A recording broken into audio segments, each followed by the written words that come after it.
Little learners, कैसे हैं आप सभी? आई होप आप सभी बहुत अच्छे होंगे, हेल्दी होंगे।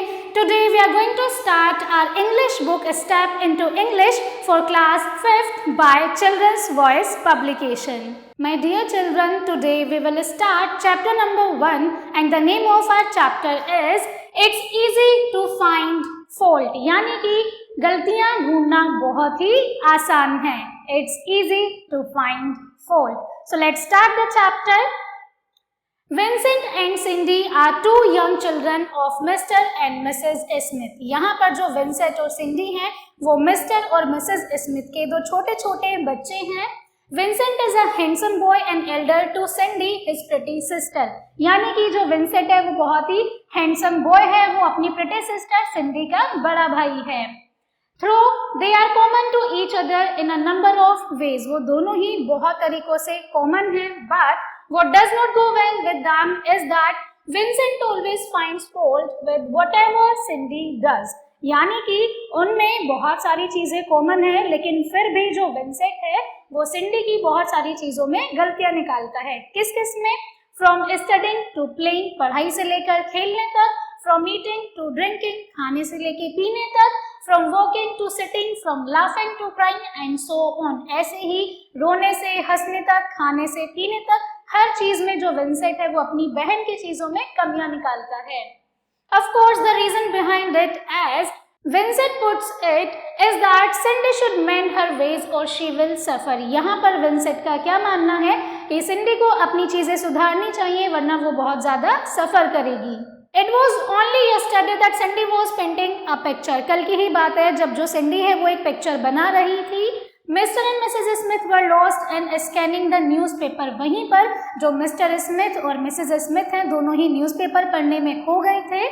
Vincent was just watching a cartoon movie on the TV, वहीं पर जो विंसेंट था वो टीवी पर कार्टून देख रहा था। Hey Vincent, Cindy shouted as she came up to her brother, यानी कि सिंडी ने चिल्लाया हे विंसेंट जैसे ही वो अपने भाई के पास आई। Look what I have painted, देखो मैंने क्या बनाया है। One day I will be a great artist, एक दिन मैं बहुत ही महान कलाकार बनूंगी। Vincent turn away a little from the TV, वो थोड़ा टीवी से बाहर आया। ग्लेंस्ड एट द पेंटिंग, उसने पेंटिंग को देखा।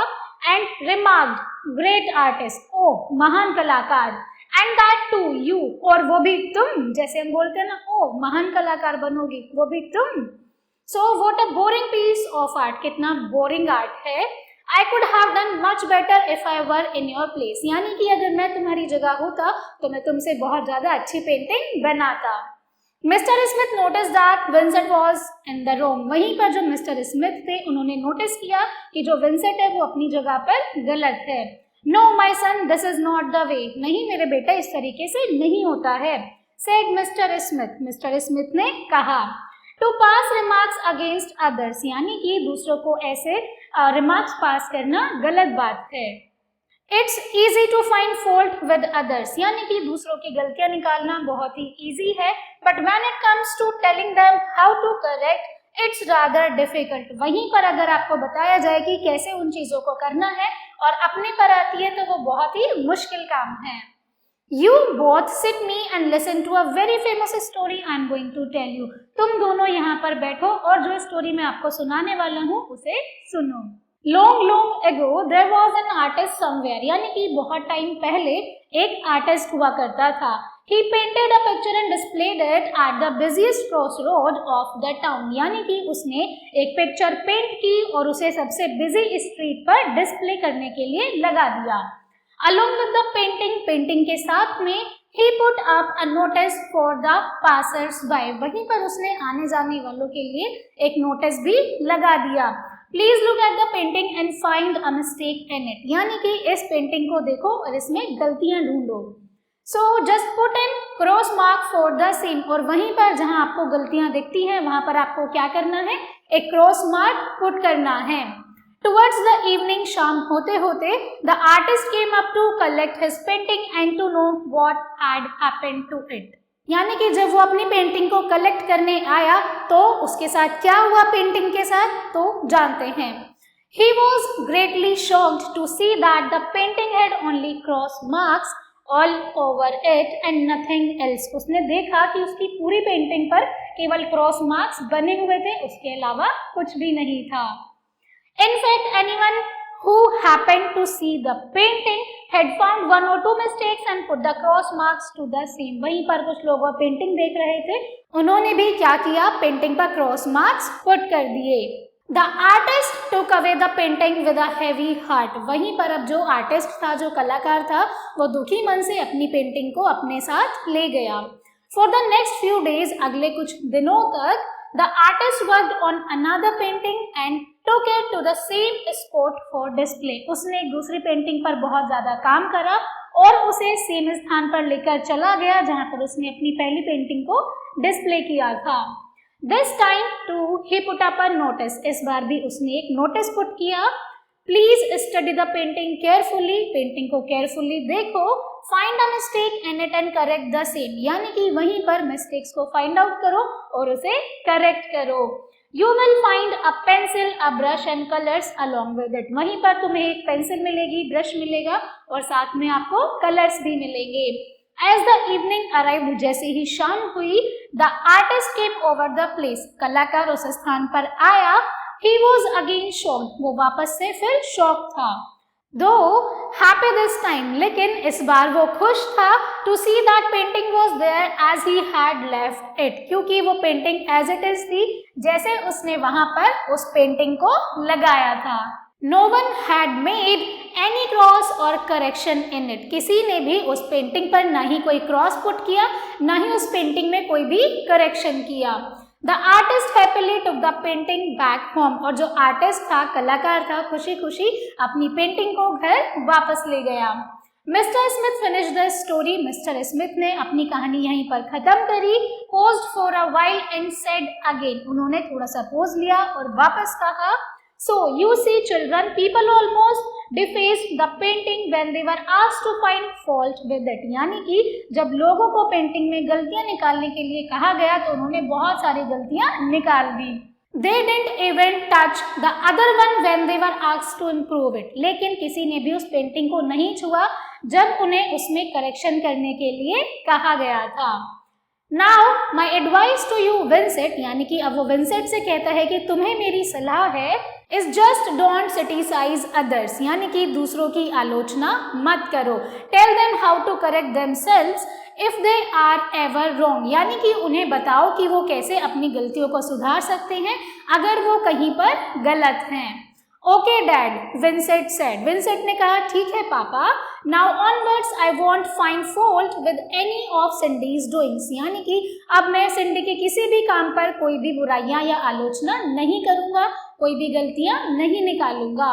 सिंडी, let me see your painting again and find out if I can give you a better idea for further improvement. तब वो अपनी बहन सिंडी से कहता है कि तुम अपनी पेंटिंग लाओ, मैं इसे वापस देखता हूँ और अगर मैं तुम्हें कुछ बेटर आइडिया दे सकता हूँ कि तुम इसमें कैसे इम्प्रूवमेंट्स कर सकती हो, then I will suggest you. That's like a good boy exclaimed mister Smith. वहीं पर फिर मिस्टर स्मिथ ने कहा, बहुत अच्छे, यानी कि that's like a good boy, ये हुई ना अच्छे बच्चों वाली बात। And that's like a good brother too, और अच्छे भाई वाली भी। So quipped Cindy with a twinkle in her eye. So that was the complete story about this chapter। तो आपको कभी भी किसी के काम में बुराइयां नहीं निकालनी चाहिए, दूसरों की आलोचना नहीं करनी चाहिए। अगर आप देख रहे हैं किसी की कोई गलती है या फिर वो उन्हें इम्प्रूव कर सकते हैं, तब आपको उन्हें इम्प्रूवमेंट्स की चीजें बतानी चाहिए। Now we will come to the exercise part of this chapter। So first question is take the correct answers। यहाँ पर आपको क्या करना है, करेक्ट आंसर आइडेंटिफाई करना है। Vincent is a handsome boy and elder to Cindy, his pretty sister। यहाँ पर जो सिंडी थी वो उसकी बहन थी। Only yesterday Cindy was painting a picture। यानी कि सिंडी क्या पेंट कर रही थी, एक picture. Vincent was just watching a cartoon movie on the TV। यानी कि जो विंसेंट था वो कार्टून मूवी किस पर देख रहा था, टीवी पर देख रहा था। Mister Smith finished the story. Mister Smith ने अपनी कहानी पूरी की थी। Coming to the second question, fill in the blanks। Mr. and Mrs. Smith were lost in scanning the newspaper। यानी कि मिस्टर स्मिथ और मिसेस स्मिथ न्यूज़पेपर पढ़ने में खो गए थे। Mister Smith notice that Vincent was in the wrong. कौन गलत था? मिस्टर स्मिथ ने क्या नोटिस किया कि उनका जो बेटा था विंसेंट वो गलत था। The artist took away the painting with a heavy heart. जो कलाकार था वो बहुत ही दुखी मन से, बहुत ही भारी दिल से अपनी जो पेंटिंग थी वो वापस ले गया था। The artist happily took the painting back home. Third is Vincent was watching cartoon movie on the TV. जो विंसेंट था वो टीवी पर क्या देख रहा था? एक कार्टून मूवी देख रहा था। Now next is take the true statements and cross the false one. यहीं पर आपको true and false find out करने हैं। ट्रू स्टेटमेंट्स पर आप करेक्ट का सिंबल पुट करेंगे और फॉल्स स्टेटमेंट पर आप क्रॉस का सिंबल पुट करेंगे। So mister and missus Smith had 3 children. False. उनके केवल 2 बच्चे थे, विंसेंट और सिंडी। सो यहाँ पर आप पुट करेंगे cross. Vincent was just watching a cartoon movie on the TV. Yes, it is true. Next is Cindy was fond of singing. क्या सिंडी को गाना गाने का शौक था? नहीं, उसे पेंटिंग करने का बहुत शौक था। तो यहाँ पर आप पुट करेंगे क्रॉस क्योंकि ये फॉल्स है। People marked correct on the picture on the first day. क्या पहले दिन लोगों ने जो आर्टिस्ट की पेंटिंग थी उस पर करेक्ट सिंबल्स मार्क पुट किए थे? फॉल्स। उन्होंने क्या पुट किया था? क्रॉस। तो यहाँ पर आप क्रॉस पुट करेंगे क्योंकि ये स्टेटमेंट फॉल्स है। People corrected the faults found in the picture. जब लोगों को पिक्चर में फॉल्स मिले तो क्या उन्होंने उसे करेक्ट किया? फॉल्स। उन्होंने करेक्ट नहीं किया। Next is match the following. अब यहाँ पर आपको मैचिंग्स करने हैं एंड आई होप मेरे प्यारे बच्चों ये मैचिंग्स आप अपने एंड से कर सकते हैं। Coming to the next question, answer the following questions. तो यहाँ पर कुछ क्वेश्चंस आपको दिए गए हैं, इन सभी क्वेश्चन के आंसर आपको करने हैं। So what happened to the artist painting on the first day and why? यानी कि जो आर्टिस्ट की पेंटिंग थी पहले दिन उसके साथ क्या हुआ और क्यों हुआ? तो उसके साथ क्या हुआ कि जितने भी पासर्स थे, जितने भी लोग थे वहाँ के, उन्होंने उसकी पेंटिंग पर क्रॉस पुट किया था क्योंकि उसने एक नोटिस लगाया था, पिक्चर को केयरफुली रीड कीजिए और मिस्टेक्स फाइंड आउट कीजिए। और जहाँ पर भी आपको मिस्टेक्स मिल जाती हैं आप सभी को क्या करना है? एक क्रॉस मार्क पुट करना है। Then when Vincent dealt with her sister Sandy, what was wrong with him? यानी कि जब सिंडी ने उसे पिक्चर दिखाई थी तो उसने क्या रिएक्शन दिया था ये आपको बताना है। What did the artist ask the people to do his first painting? यानी कि फर्स्ट पेंटिंग के साथ पेंटर ने लोगों से क्या करने को कहा था? उसने एक नोटिस पुट करा था कि मेरी जो पिक्चर है उसमें मिस्टेक्स फाइंड आउट करो, फॉल्स ढूंढो और उस पर क्रॉस के मार्क्स पुट करो। Then we have what did the artist ask people to do his second painting? वहीं पर जो आर्टिस्ट की सेकंड पेंटिंग थी बच्चों, सेकंड पेंटिंग के साथ आर्टिस्ट ने क्या कहा था? उसने लोगों के लिए एक नोटिस पुट करा था कि इसमें फॉल्ट्स को फाइंड करो और साथ ही में उन्हें करेक्ट करो। आपको एक पेंसिल, ब्रश और कलर्स भी मिल जाएंगे पेंटिंग के साथ। Then we have how was the second painting treated by the people? तो सेकंड पेंटिंग को लोगों ने कैसे ट्रीट किया था? सेकंड पेंटिंग को लोगों ने टच ही नहीं करा था। जैसी पेंटिंग आर्टिस्ट ने वहां पर डिस्प्ले की थी, वो हैंग की थी, वो वैसे ही थी। That's all for today's class. I hope my dear children you enjoyed it a lot. Thank you so much for watching and learning with me. I will see you all in the next class. Till then, keep learning and keep practicing.